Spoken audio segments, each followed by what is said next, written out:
Hey everyone, this is Brian. Today we're going to be talking about Pandas. Pandas is a Python library that is built for managing, or munging as it's sometimes called, data. If you've done data science before, or if you've spoken to an experienced data scientist, they'll tell you that 80% of data science work is getting the data ready for the fancy algorithms that only take the rest of the 20% of the work. So you're going to be spending a lot of time with Pandas, and that's great because it's a really good library. Today I'm going to go through some of the key things that Pandas offers and how you're going to use it to make your data science, data munging tasks work.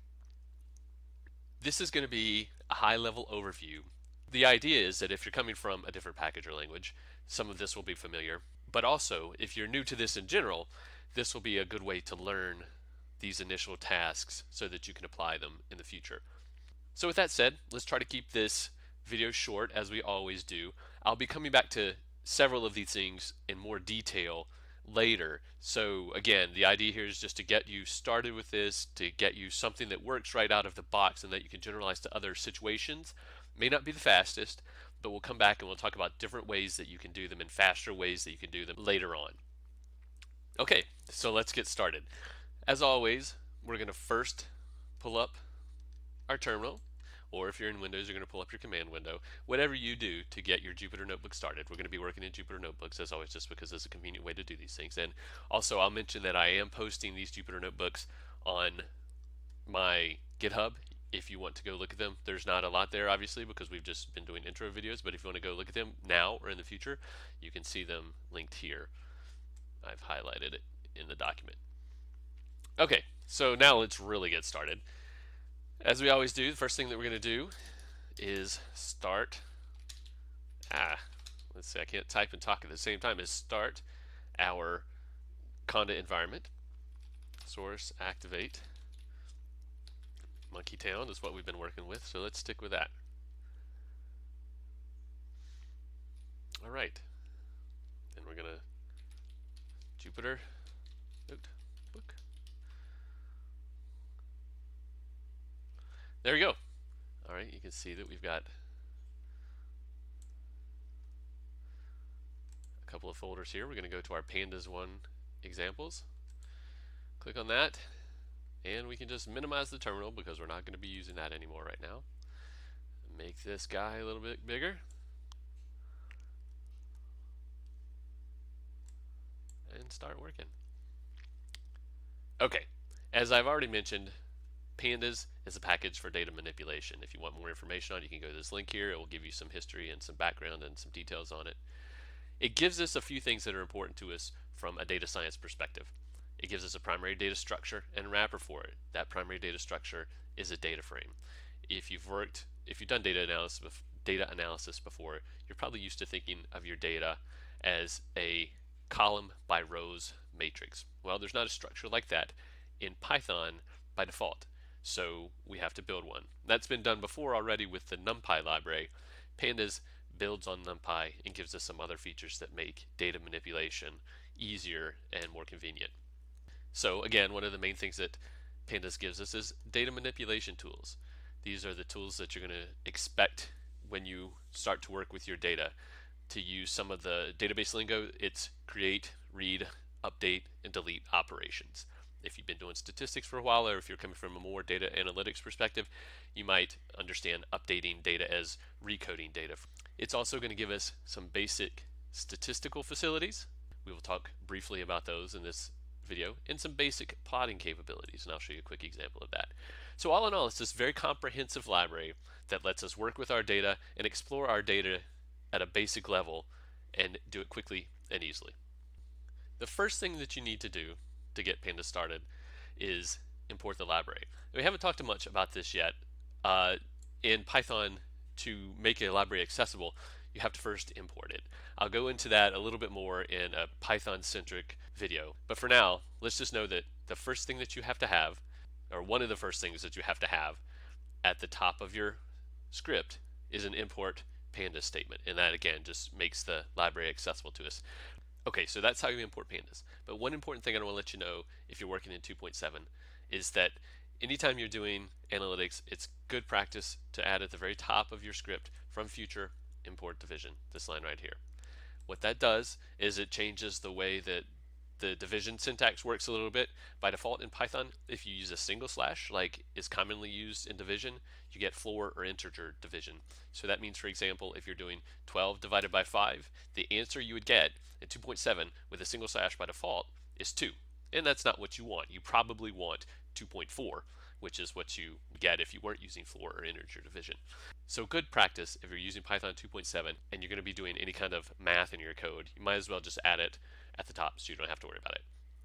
Okay, so let's go ahead and run these, get them started. I'm actually working with 3, but it doesn't hurt to add this line just so that it's there if anyone in 2.7 is watching this. Now I'm importing pandas.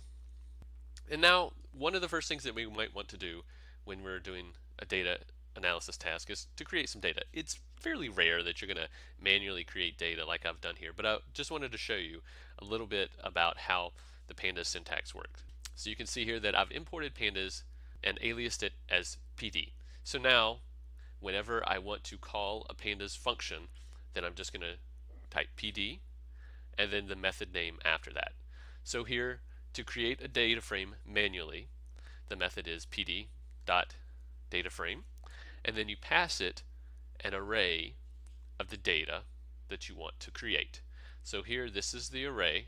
I've defined 3 columns, and I've laid them out so that you can get the sense of what they'll look like in a row by column data set. You've got column 1 over here, column 2 in the middle, and then column 3 over here. So once I've passed that data, I'm also going to want to give it some column names, and I've added those column names here. So when we actually run this, we're going to see that the column names are feature 1, feature 2, and feature 3. Now there are obviously tons of options that you can pass to the data frame call. The best thing to do if you want to know all the options that you can pass to data frame is just go check out the pandas documentation. For now, I'm just going to show you a simple example of it, give you a little sense of how it works if you want to create your own data, and also so that I can run this and show you what it looks like. So once we've created our data frame df from this manual call to the data frame method over here, if we want to view it using a Jupyter Notebook, all we have to do is type the object name and run that cell. So you can see that we have exactly what we were expecting, feature 1, feature 2, and feature 3. And we also have an index over here. And this is just one of the ways that you can look up things, look up rows or relate to rows, identify rows in a pandas data frame. A lot of times you want them, a lot of times you don't. So we'll talk a little bit about how to drop them, for example, when you're saving a data file if you don't want that little extra bit of overhead. But this is essentially what a pandas data frame looks like. Obviously yours are probably going to be a lot bigger most of the time, and you're probably not going to create them manually. So if you're not creating them manually, how are you going to get them into your Jupyter Notebook? Or how are you going to get them into your script? How are you going to be able to get them into an object that you can reference? Well, one common way to do that I'm sure you're familiar with if you've been doing data analysis for a while, is importing CSVs. Pandas has a method called read_CSV that's going to let you do that very easily. And you can see here that, again, we've referenced the pandas library, which we aliased with pd, dot the method that we want to use, and then in parentheses we've put the name of the file that we're referencing. So in this directory I have a CSV called, it actually used to be called exdata, now it's called movie ratings. There you go. And to pull that in, all I need to do is run that cell. And now we have a movie ratings object that is a data frame of that CSV that I just pulled in. Again, read CSV has tons of options. Go check out the pandas documentation if you want to see what they all are and see how you can tailor it to fit your specific needs. Now I will also say that one of the great things about pandas that I mentioned before is that it creates a lot of standardization around the data munging that you're going to do. So there's a read_CSV method. There are read underscore methods for lots of different ways of bringing in data. There's a read_SQL method, just tons of read underscore methods that will probably fit any scenario that you need. Okay, so we've read in this movie ratings data, we've viewed it, and now maybe we want to do something else with it. Let's say we want to create a new feature that represents the squared rating that we have for each of these movies. That's pretty straightforward. The only thing that you really need to know here is that when you're creating a new variable, you're going to want to use this syntax here. You use the data frame name, then in braces or brackets, you're going to use the name that you want to give the feature within quotes. So when we run this, we are going to create a new feature called squared rating, and it will be in the movie ratings data frame object. Now to reference, so that's how you create that's the syntax for specifying what you want to call the new feature. The way you reference a feature that's already in your data set is, again, you give the data frame name dot and then the name of the feature that you want to reference. So here we have rating as a feature that we want to reference, and just like right up here in the column name, and then we want to square it. So we'll do that, and then we'll go back here and we'll display that again. We'll view that again. And there you go. You can see that we now have a squared rating feature that shows up in our movie ratings data frame. Okay, so we've created a new data frame manually. We've read in some data. We've manually calculated a new feature using one of the features that was already in the data frame. Now let's say we want to recode or map one of those features to new values. Mapping is the terminology that's often used in Pandas for what is called recoding in other places. As I mentioned before, there are tons of ways that you can do this. One of the most straightforward and generalizable ways to do it is to define a function that will do the recoding for you and then apply it to every row and every value of a feature.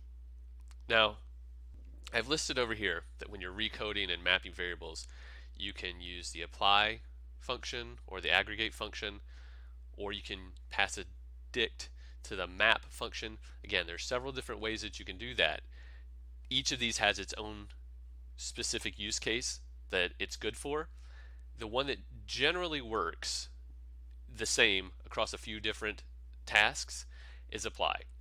Ag is a great one that gives you some additional functionality, but apply again is one that is going to work in a few different ways. So it's a good one to learn first because you can apply it at the single feature level or you can apply it at the data frame level, and it has decent enough performance usually that it's going to get you by for whatever you need. So let's say that we want to apply a recoding function to our movie ratings that says, okay, we've got this value of 11 here. Our rating scale should only go from 0 to 10. So let's fix this. Let's top code anything above 10 to 10. So that's what this recoding function does here. It says if x, which is the feature value that we're going to pass to it, is greater than 10, just return 10. Otherwise, return the value that we passed to it.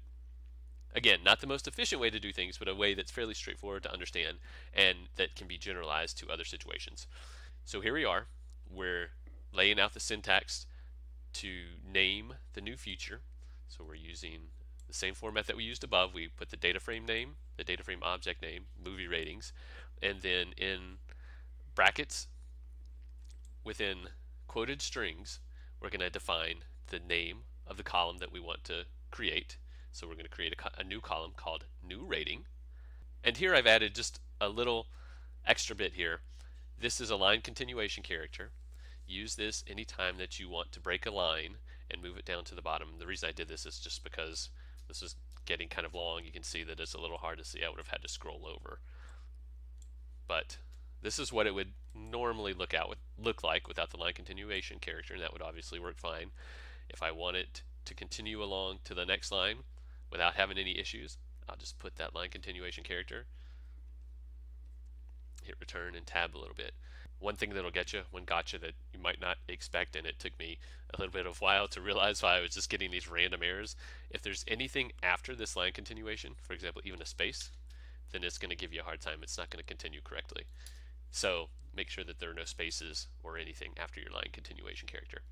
Okay, so a little bit of a digression there, but we've defined where and what we want to call our new feature, and now we're going to define what we want it to be. From the movie ratings data frame, we want to take the rating feature and we want to apply to every value in the rating feature this recoding function. So it's going to pass every value of that rating feature to the recoding function. It's going to output a value that will then be added to the movie ratings data set as a new rating. So you'll notice that I use the terms dataset and DataFrame interchangeably. DataFrame is the type of object that Pandas creates. Dataset is obviously just a more general term for that. So I flip back and forth between those. Sometimes I'm using the term generally, sometimes I'm using it specifically to refer to the type of Python or Pandas object that's getting created. If it's ever an important distinction, I'll try to make that clear for you. All right, so we've laid out the syntax to create that. We're going to actually run it. Oh, I forgot to define my recoding function first. There we go. Now this will work. And there you can see that where we had a rating of 11 is now a rating of 10. And all the other values for rating are the same, but they were passed to our new rating feature. Okay, so we've talked about creating a data frame manually, reading it in via a CSV. We've talked about creating new variables based on variables that are already in the data frame.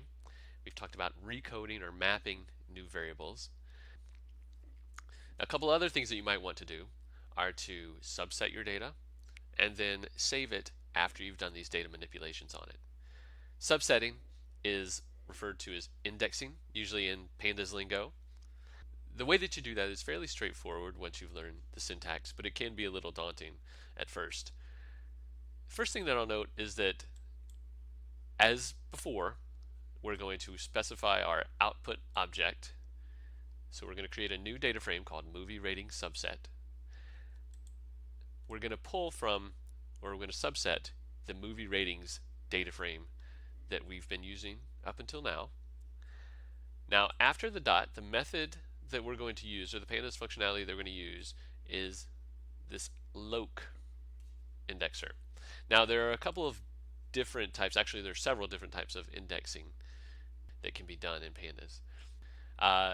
You'll often see loc or iloc referenced. There are some other types as well.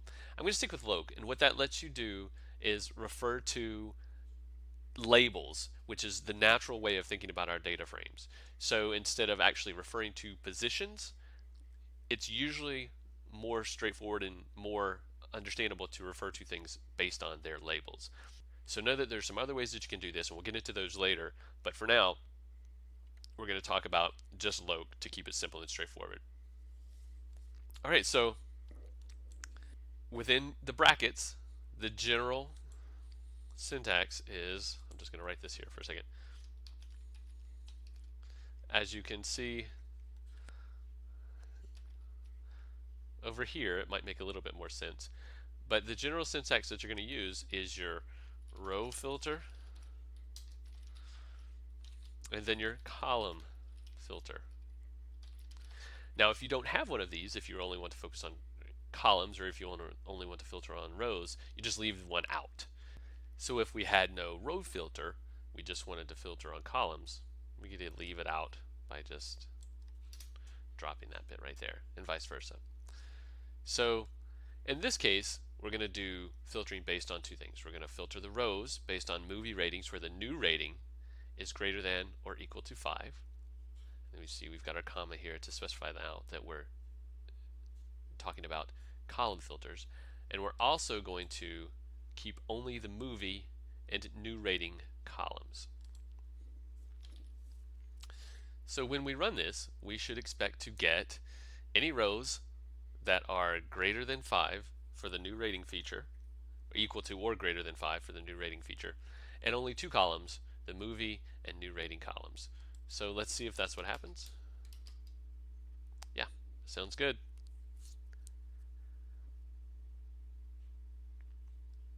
Alright, so we've created some data, we've manipulated a little bit, we've subsetted, now we want to save it. So this is fairly straightforward. You use the object that you want to save, you reference it, then you call the to whatever function that you want to use. So in this case, we're writing it to CSV. Again, just like reading, there are multiple ways that you can output your data. So Pandas will let you write to CSV, and it will let you write to lots of other formats as well. So we're just simply going to use CSV. I don't want to save the index. It doesn't do anything for me when I pull it in, and it just adds a little bit of difficulty. It adds a little bit of space to the data files and adds a little bit of difficulty if I decide that I want to pull it into someplace like Excel. It just adds a little bit of extra overhead that I don't want to have to deal with. So I add this line here that says index equals false, and that means it won't save the index when it creates a CSV. That column will drop off. So I'll run that, and if I've done that correctly, you should see that there's now a CSV file called movie_ratings_sub.csv in our directory. We can use the magic ls function to get a list of what's in our directory right now, and in fact, there it is. Right there. All right, so let's talk very quickly, because we're starting to run a little bit long here. Let's talk very quickly about some of the basic stats that Pandas will let you do.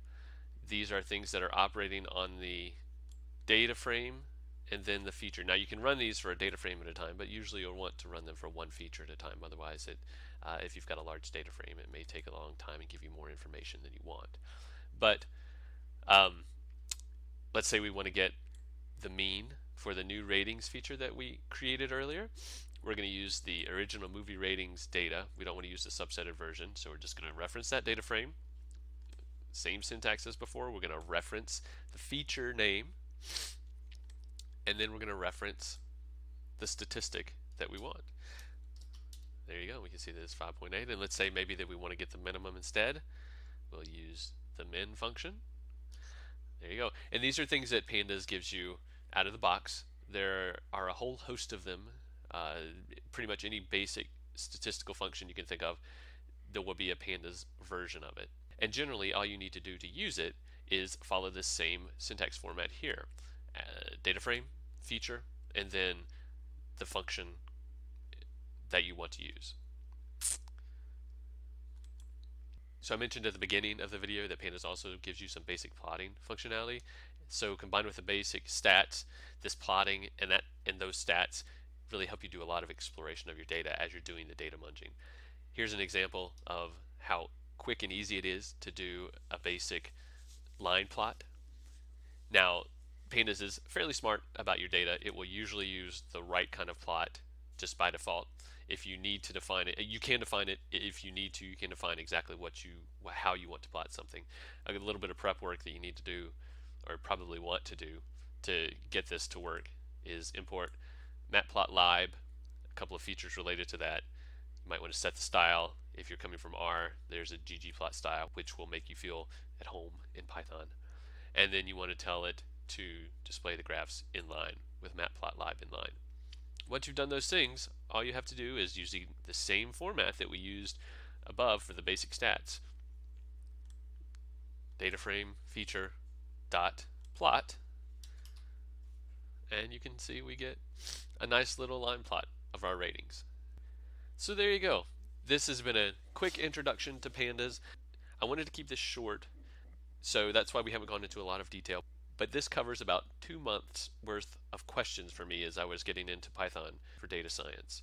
These are all things that I knew I needed to do coming from other languages and other packages, but I didn't know how to do them.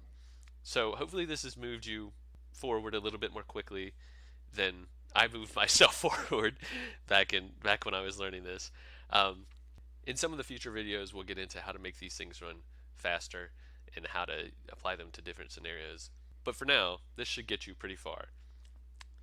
So with that, have a good night, or a good day, or good evening, whatever it is in your part of the world, and I'll talk to you next time.